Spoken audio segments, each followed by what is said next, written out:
बहुत समय पहले की बात है। राजपुर गांव में सोहन नाम का एक ईमानदार दूध वाला रहा करता था। उसकी एक गाय थी और वह गांव में घर घर जाकर दूध बेचा करता था। उसकी गाय का दूध इतना शुद्ध और गाढ़ा होता कि गांव वाले उसी का इंतजार करते रहते थे। वहीं गांव में एक और दूध वाला रहता था, शंकर। शंकर की गांव में दूध की बड़ी दुकान थी और उसका भी दूध का व्यापार बहुत अच्छा चलता था।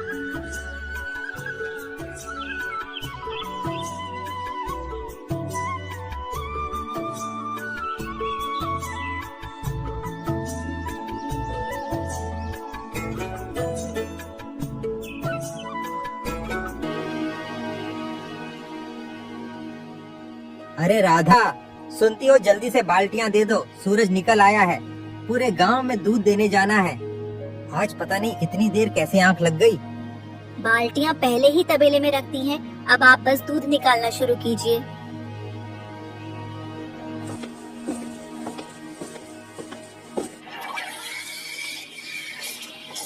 सोहन दूध निकालता है और फिर दूध बेचने के लिए गांव की ओर निकल पड़ता है।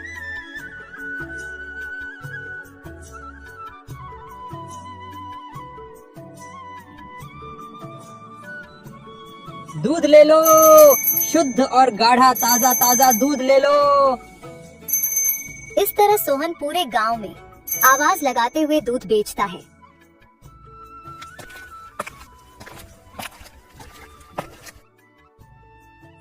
अरे सोहन बेटा, जरा 1 किलो दूध देना। माफ करना चाचा, आज दूध खत्म हो गया है। शाम को गाय फिर से दूध देगी, तब सबसे पहले आप तक दूध पहुंचा दूंगा। ठीक है बेटा, डॉक्टर ने दवाई लिखी है, दूध के साथ ही लेनी है, जल्दी लाना। ठीक है चाचा जी। सारा दूध खत्म हो जाने के बाद सोहन घर के लिए निकल पड़ता है। तभी रास्ते में बहुत तेज बारिश शुरू हो जाती है। सोहन अपनी दूध की केन के साथ एक पेड़ के नीचे खड़ा हो जाता है और बारिश के रुकने का इंतजार करता है। थोड़ी देर बाद बारिश बंद हो जाती है और सोहन घर के लिए निकल पड़ता है।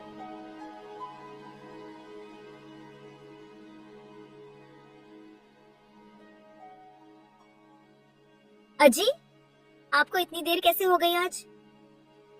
अरे वो रास्ते में बहुत जोर से बारिश शुरू हो गई थी ना, इसलिए देर हो गई। और बारिश इतनी तेज थी कि रुकने का नाम ही नहीं ले रही थी। बारिश रुकने का इंतजार करते करते शाम हो गई। चलिए ठीक है, आप हाथ मुंह धो लीजिए, मैं आपके लिए खाना लगा देती हूँ।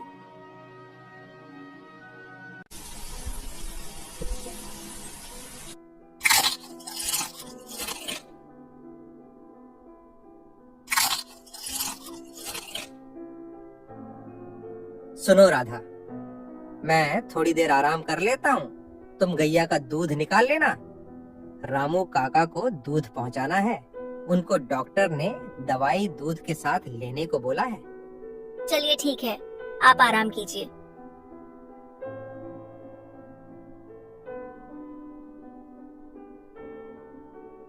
ठीक है राधा, मैं जा रहा हूँ, जल्दी ही आ जाऊंगा। ठीक है, ध्यान से जाना।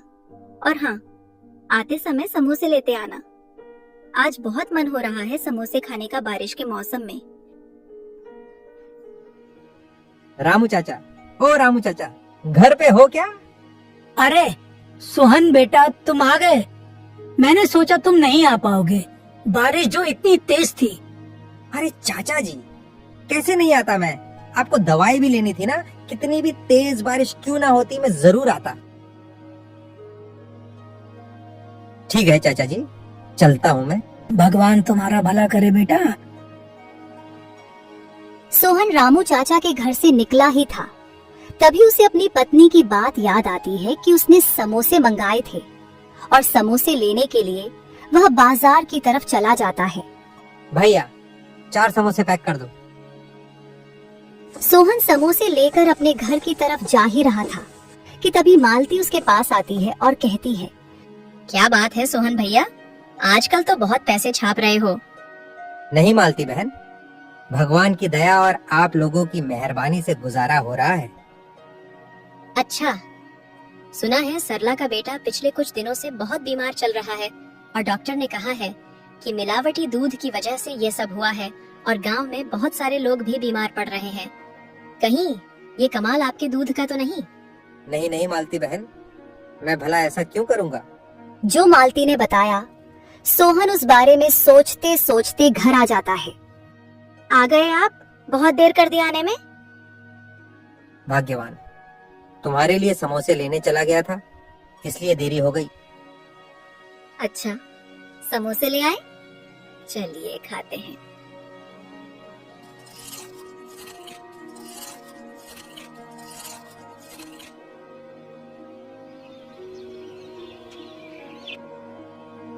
रात हो जाती है, लेकिन सोहन पूरी रात सो नहीं पाता। बार बार वह बात उसके जहन में आ रही थी। मैंने तो आज तक दूध में मिलावट करी ही नहीं, हमेशा ईमानदारी से अपना काम करता आ रहा हूँ। फिर आखिर ये कौन कर रहा है, मैं इसका पता लगा के ही रहूंगा। सोहन सोचते सोचते पूरी रात बिता देता है। तभी उसे शंकर का ख्याल आता है, जिसका गांव में दूध का बड़ा व्यापार था। ये काम उस शंकर का हो सकता है। जो भी हो, आज मैं पता लगा के ही रहूंगा। मेरी बेवजह बदनामी हो रही है। सोहन सूरज उगने से पहले ही घर से निकल जाता है और सीधा शंकर के तबेले में पहुंच जाता है। वहां जाके वो एक पेड़ के पीछे छुप जाता है और जो देखता है उसकी आंखें फटी की फटी रह जाती है। अच्छा, तो ये माजरा है। अरे शंकर भैया, ये क्या कर रहे हो? अरे सोहन, ये मेरा काम है, तुम इसमें मत पड़ो। तुम्हारे दूध से लोग बीमार पड़ रहे हैं। गांव वालों के साथ धोखा करना बंद करो, वरना मैं सबको बता दूंगा। अरे जा जा, तुझसे जो होता है कर ले। शंकर सोहन का कहना नहीं मानता है।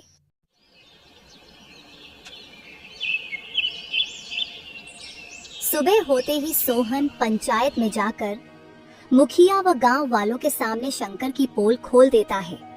पंचायत शंकर को चेतावनी देती है और उसका दूध का व्यापार बंद करा देती है। शंकर की असलियत सामने आने से उसका दूध का व्यापार बंद हो जाता है और पूरे गांव में उसकी बदनामी भी होती है। इसलिए वह अपने कुछ बदमाश दोस्तों के साथ मिलकर सोहन से बदला लेने की योजना बनाता है।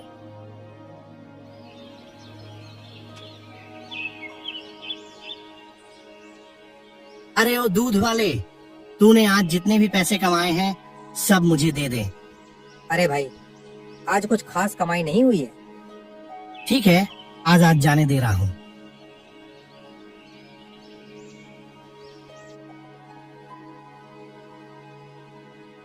अगले दिन सुबह होते ही सोहन फिर दूध बेचने गांव में जाता है। वह घर वापस आ रहा था, तभी वही बदमाश लोग उसका फिर रास्ता रोक लेते हैं। ओ दूध वाले सुन, आज तेरी जितनी भी कमाई हुई है ला सब मुझे दे दे। अरे भाई, क्यों मुझ गरीब को परेशान कर रहे हो? अगर सब कुछ आपको दे दिया तो मेरे बच्चे क्या खाएंगे?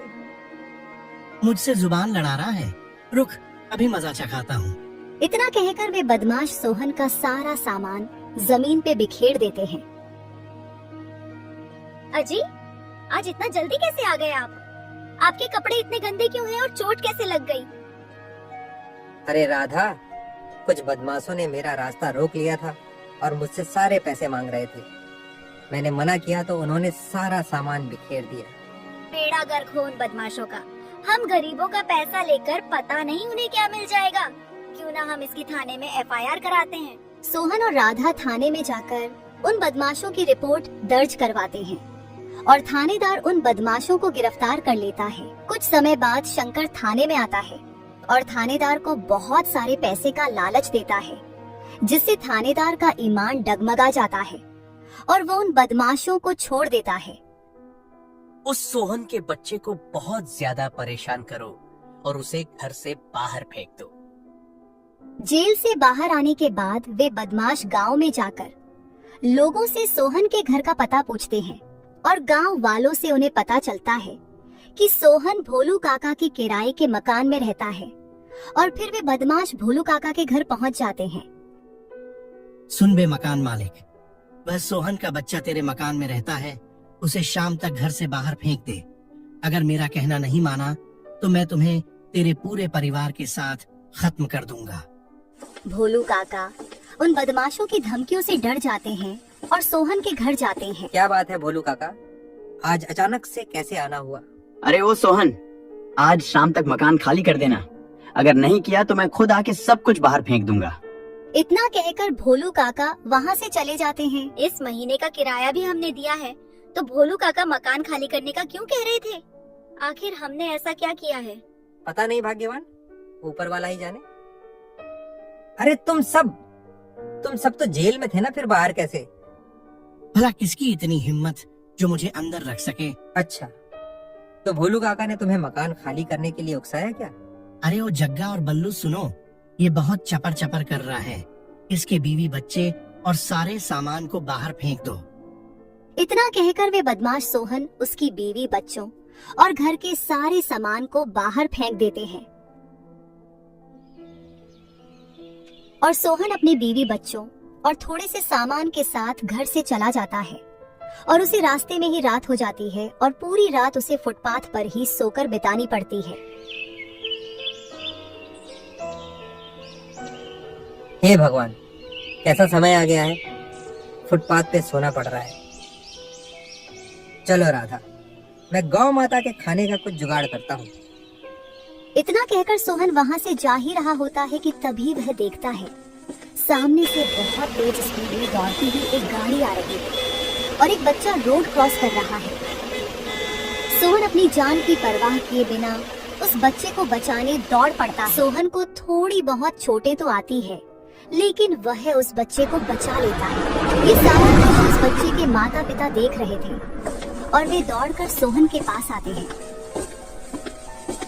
भैया, आपका बहुत बहुत शुक्रिया जो आपने मेरे बच्चे की जान बचाई, वरना पता नहीं मेरे बच्चे के साथ क्या हो जाता। इस बात के लिए मैं हमेशा आपकी आभारी रहूंगी। सब ऊपर वाले की कृपा है बहन जी, बस आप आगे से अपने बच्चे का अच्छे से ध्यान रखना। इतना कहकर सोहन वहाँ से चला जाता है और अपने परिवार के साथ आकर बैठ जाता है और यह सब उस बच्चे के माता पिता दूर खड़े खड़े देख रहे थे। वे सोहन के पास आते हैं और कहते हैं, क्या बात है भाई, तुम ऐसे फुटपाथ पे क्यों बैठे हो? तुम्हारा कोई घर नहीं है क्या?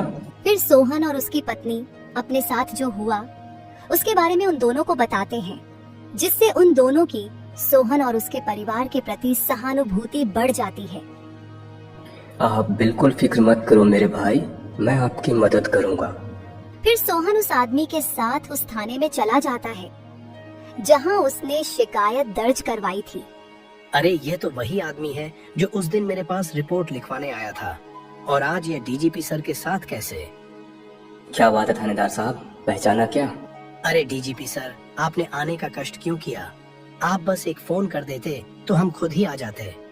अरे आप आना जाना छोड़िए, आप मुझे ये बताइए, इस आदमी ने आपके पास जिन बदमाशों की शिकायत दर्ज कराई थी, वो बदमाश अभी कहाँ है? सर, उनको तो मैंने ये धमकी देकर छोड़ दिया कि वह आगे से ऐसा नहीं करे। क्या छोड़ दिया का क्या मतलब? मुझे लगता है तुमने पक्का रिश्वत ली होगी उनसे। और सुनो, जल्दी से अरेस्ट करके लाओ उनको, तुम्हारी नौकरी तो गई समझो। डीआईजी की बातों से थानेदार और हवलदार डर जाते हैं और उन बदमाशों को तुरंत ही गिरफ्तार करके ले आते हैं। डीआईजी उन बदमाशों से पूछताछ करते हैं और वे सब कुछ सच सच बता देते हैं। अरे साहब, वह शंकर हमसे ये सब करवा रहा था और इस थानेदार ने हमसे रिश्वत भी ली थी। अच्छा, तो शंकर इस सारी के लेके जड़ है। अभी जाओ और जल्दी उसे गिरफ्तार करके लाओ। और फिर शंकर को भी गिरफ्तार कर लिया जाता है। तुम लोगों ने इस बेचारे गरीब आदमी को बहुत परेशान किया है, इसका जितना भी नुकसान हुआ है उसकी अभी के अभी भरपाई करो। थानेदार को सस्पेंड कर दिया जाता है।